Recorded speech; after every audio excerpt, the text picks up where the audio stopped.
Julia, how could Apple's leverage with Messi help its popularity? Well, John, Apple is already benefiting from what we're calling the Lionel Messi effect. After Messi joined Inter Miami mid-July, that month, web and mobile traffic to Apple TV Plus surged 45% globally and 87% in the U.S. That's according to new data we just got from SimilarWeb.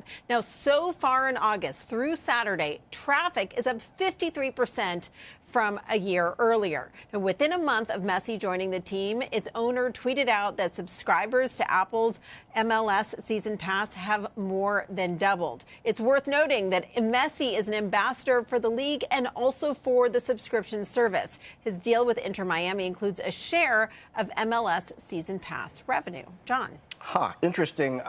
Mark Mahaney, what does this mean for where the money for the streamers looks like it's going to go, especially given that we've got a strike from actors and writers, and Lionel Messi himself is like a hit show? Well, streaming platforms are going after live sports rights. That's very clear. This is Apple's, I think, first major exclusive live sports deal. They're joining the club. They're joining Amazon and Google YouTube, which have been aggressively bidding for sports rights now for a couple of years. The one company that's not in there is Netflix. I think Netflix is going to hit this through shows like Quarterback, Drive to Survive, kind of through the, I don't know, the 30 for 30 shows. That's ESPN, but that kind of show rather than live sports.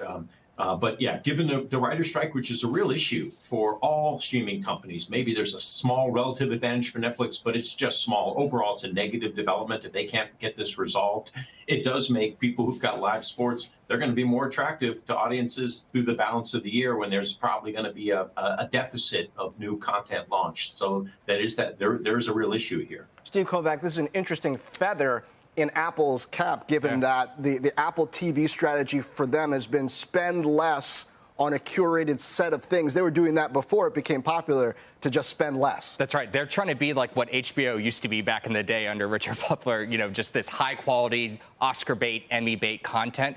But when I think of sports, John, I also think of Vision Pro. Now, that's further out, of course, before this actually becomes a thing. But when I got a demo of that back in June when they first announced it, one of the demo reels they showed me was an NBA game and an MLB game. The MLB game, I was sitting right there on third base. It looked like the ball was coming right at me. The NBA game behind the basket. So you can imagine where they're thinking about this.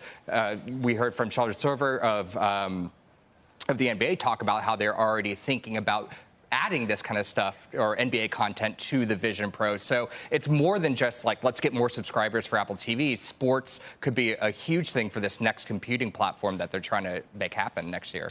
Julia, Amazon said to be talking to Disney about ESPN. And the discipline on spending, I think, is a question. Apple seems to have kind of struck gold here, or maybe struck oil, right, with Messi. You couldn't see it beneath the surface until it sort of happened.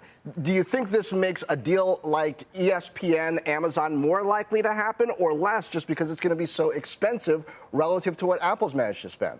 Well, I think the question here is whether Apple might be interested in talking to ESPN as well. Of course, we have to remember that Apple and Disney ESPN have had these long-standing relationships. Obviously, Bob Iger used to be very close with Steve Jobs, and those relationships go back a long way. I do have to point out that Wedbush issued a note saying, given the success of MLS, they believe that ESPN would be a good strategic fit for Apple. So we'll have to see what comes there. But I would be surprised if Disney, ESPN are not talking to all the potential platform partners here that are interested in sports. One thing is for sure, John, live sports are valuable. They've found success with this.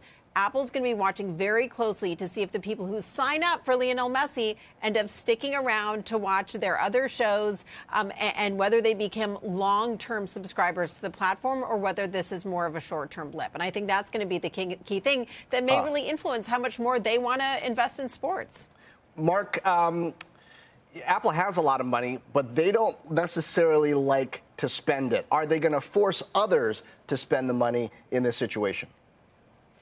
I don't know if they will, but I think there's maybe the broad mega point here is that you've got more bidders now for live sports.